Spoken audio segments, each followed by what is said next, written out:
नमस्कार, मैं रवीश कुमार। नमस्कार, मैं राजेश कुमार। नहीं, नमस्कार, मैं रवीश कुमार। दरअसल जो राजेश कुमार है उसके पीछे कहीं ना कहीं रवीश कुमार का बहुत बड़ा हाथ है। बात दोस्तों 2011 और 12 की है, जब भारतीय सेना में मैं था और भारतीय सेना का हिस्सा था। उसी वक्त कहीं ना कहीं prime time with Ravish Kumar या रवीश की रिपोर्ट में देखा करता था। शिक्षा पर, स्कूलों पर, कॉलेज पर उनकी सीरीज बाकायदा देखी जाती थी और काफ़ी अच्छा भी लगता था। और लगभग 2011 से 2020-21 तक कंटिन्यू मैं उन्हें देखता रहा। बीच में एक ऐसा दौर आया कि अपनी जब लाइफ चली तो देखना उनको देखना मेरे लिए मुश्किल हो गया। लेकिन यस, आज जो भी हूँ, जिस मुकाम पर भी हूँ और जो भी पूछ पाता हूँ, उसके पीछे बहुत बड़ा हाथ रवीश कुमार सर का है। मैं उनसे कभी नहीं मिला। मैं एक बार एनडीटीवी इंडिया गया, 3 ऑडिशन थे, 2 ऑडिशन मैंने क्लियर कर लिए, लेकिन लास्ट में मैं छट गया वहाँ पर। मेरी कोशिश थी कि मैं रवीश कुमार सर के साथ काम करूँ, लेकिन कहते हैं ना कि हर कोई रवीश कुमार नहीं बन सकता। तो मैं भी वही था कि मैं भी रवीश कुमार नहीं बन सकता। हाँ, एक सपना जरूर मेरे मन में था कि मैं कभी रवीश कुमार बनूं। तो एनडीटीवी इंडिया में गया था, नहीं पहुंच पाया और बोर्ड सेकंड राउंड में मैं छट गया था। एक कोशिश थी कि मैं सर के साथ काम करूं और झूठ नहीं बोलूंगा, मैं कभी उनसे मिला भी नहीं। लेकिन यस, मैंने उनसे सीखा। मैंने 2011-12 से उनको देखना शुरू किया। उनको 2019-20 तक मैं कंटिन्यू देखता रहा और मेरी जो भी पत्रकारिता है उसमें कहीं ना कहीं रवीश कुमार की छाप दिखती है और दिखनी चाहिए, क्योंकि मैंने उनसे ही सीखा है कि किस प्रकार सत्ता से सवाल पूछे जाते हैं और निष्पक्ष रहा जाता है। सवाल उनसे होते हैं जो ताकतवर होते हैं, सवाल उनसे नहीं होते जो कमजोर होते हैं या जो साइडलाइन पब्लिक के द्वारा कर दिए गए होते हैं। तो ये रवीश कुमार सर से मैंने सीखा। और आज बात रवीश कुमार सर की इसलिए क्योंकि अब सर एनडीटीवी इंडिया का हिस्सा नहीं है, उस प्राइम टाइम का हिस्सा नहीं है जिस प्राइम टाइम को मैं देखा करता था, जिस प्राइम टाइम की वजह से आज मैं पत्रकार हूँ। आज वो रवीश की रिपोर्ट, वो प्राइम टाइम विद रवीश अब शायद नहीं दिखेगा। लेकिन एक चीज जो रवीश कुमार सर ने साबित कर दी वो यही कि मालिक के पास पैसा बहुत है लेकिन रवीश नहीं है। सुनिए। सेठ के पास बहुत पैसा है बस मैं नहीं।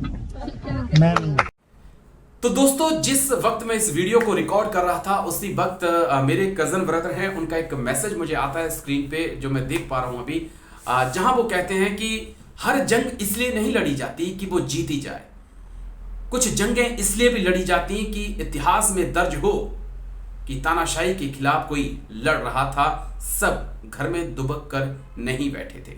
तो ये कहीं ना कहीं टिप्पणी उनकी रवीश कुमार के लिए है और गोदी एंकरों के लिए है। तो ये इससे भी हटकर अगर बात रवीश कुमार की जाए तो उनकी पत्रकारिता निराली थी और अजब कह सकते हैं कि शायद उनके आसपास भी कोई नहीं है। तमाम पुरस्कार उन्हें मिले, मैग्सेसे पुरस्कार की चर्चा होती है, लेकिन तमाम दबाव भी उनके ऊपर बनाए गए, उनका बॉयकॉट भी किया गया, उनके प्रोग्राम को डिस्टर्ब करने की भी कोशिश की गई, लेकिन वो अड़िग रहे, वो डटे रहे और अपनी आवाज उठाते रहे।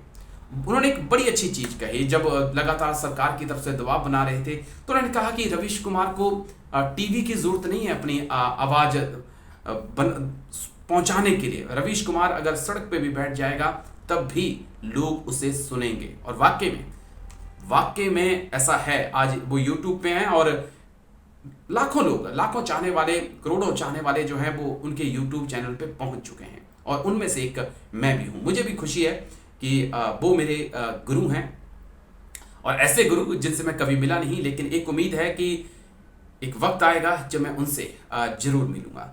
लेकिन बात रवीश कुमार की नहीं है दोस्तों, बात लोकतंत्र के चौथे स्तंभ के लगातार कमजोर होने की है। जब मैंने पत्रकारिता सीखी, जब मैं पत्रकारिता सीख रहा था या मेरे एक जुनून था या मुझे लग रहा था कि मुझे आगे जाके एक एंकर बनना है, तो मैं 3 से 4 लोगों को देखना बहुत पसंद किया करता था। वी फेयर और वी फ्रैंक, उनमें रवीश कुमार सर मेरे बहुत फेवरेट थे। प्रसून वाजपेयी सर आते थे, उनको देखना मैं बहुत पसंद करता था। अजीत अंजुम सर को मैं देखना बहुत पसंद करता था। और आर्टिकल 19 वाले नवीन भाई, उनको, उनकी आवाज़ का मैं कायल था, उनकी लेखनी का मैं कायल था। और तब आर्टिकल 19 नहीं होता था, वो शायद दस्तक के लिए पैकेज बनाया करते थे या वहाँ पे वॉइस ओवर किया करते थे, तो मैं वहाँ उनका कायल था। तो लेकिन आज जो लोग सरकार से सवाल पूछ सकते थे वो उनको साइड कर दिया गया, वक्त के साथ साथ उन्हें हटा दिया गया। प्रसून वाजपेयी सर को बाहर कर दिया गया। कोई ऐसा हो सकता है कि आपने दुनिया में देखा है? अजीत अंजुम सर को बाहर कर दिया गया, नवीन कुमार सर को बाहर कर दिया गया, अभिषाल शर्मा को बाहर कर दिया गया।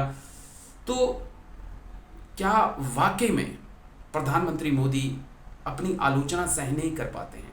और एक रवीश कुमार बचे थे, वो भी क्योंकि अडानी प्रधानमंत्री मोदी के खास दोस्त हैं, और एक ऐसा चक्कर चलाया कि सब कुछ बदलता चला गया और एनडीटीवी इंडिया को भी खरीद लिया गया, और अब रवीश सर ने भी वहां से इस्तीफा दे दिया। तो क्या वाकई में चरणबद्ध तरीके से जिसने भी प्रधानमंत्री मोदी पर सवाल खड़े किए उसे बाहर का रास्ता दिखा दिया गया?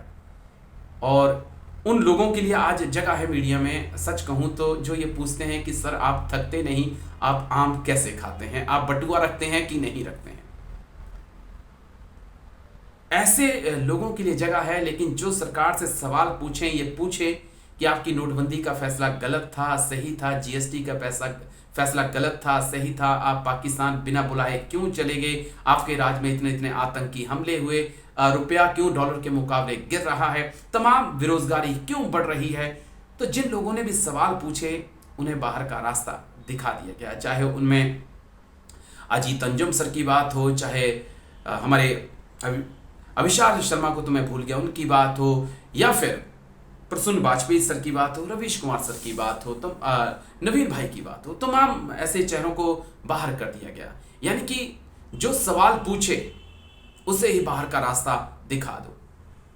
और अगर इंसान बिकता नहीं है तो मालिक को खरीद लो, मालिक भी अगर बिकता नहीं है तो उस पूरे संस्थान को ही खरीद लो, क्योंकि पैसा बोलता है, वाकई में पैसा बोलता है। और यही कारण है कि आज एनडीटीवी इंडिया जो है वो अडानी के कब्जे में है।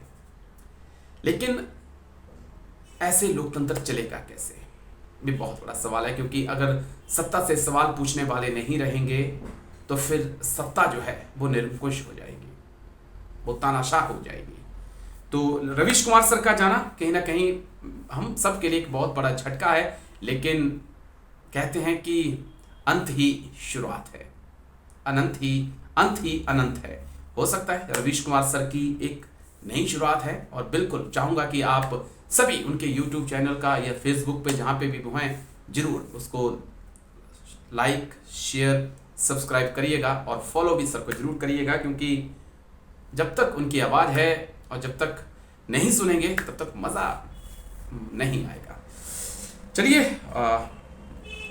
वीडियो आपको कैसा लगा ना जाने कैसा लगा, लेकिन ये कोई वीडियो वैसा नहीं था कि मुझे मोदी जी के खिलाफ कुछ बोलना था या मोदी जी के कुछ खिलाफ बनाना था या सरकार से सवाल पूछने थे। ये अपनी बात थी कि मैंने कैसे 2011-12 में रवीश कुमार सर को देखा और कैसे मेरी सोच बदलती चली गई, और कैसे एक वक्त ऐसा आया जब सेना को मैंने छोड़ा और मेरे पास ऑप्शन बहुत सारे थे, बहुत सारे ऑप्शन थे जहां मैं जा सकता था। लेकिन एक सपना था कि यस मुझे रवीश कुमार बनना है। लेकिन आज 2022 में ये एहसास होता है कि रवीश कुमार कोई नहीं बन सकता। रवीश कुमार अगर कोई बन सकता है तो बस सिर्फ रवीश कुमार ही बन सकता है। नमस्कार, जय हिंद, नमस्कार, मैं रवीश कुमार।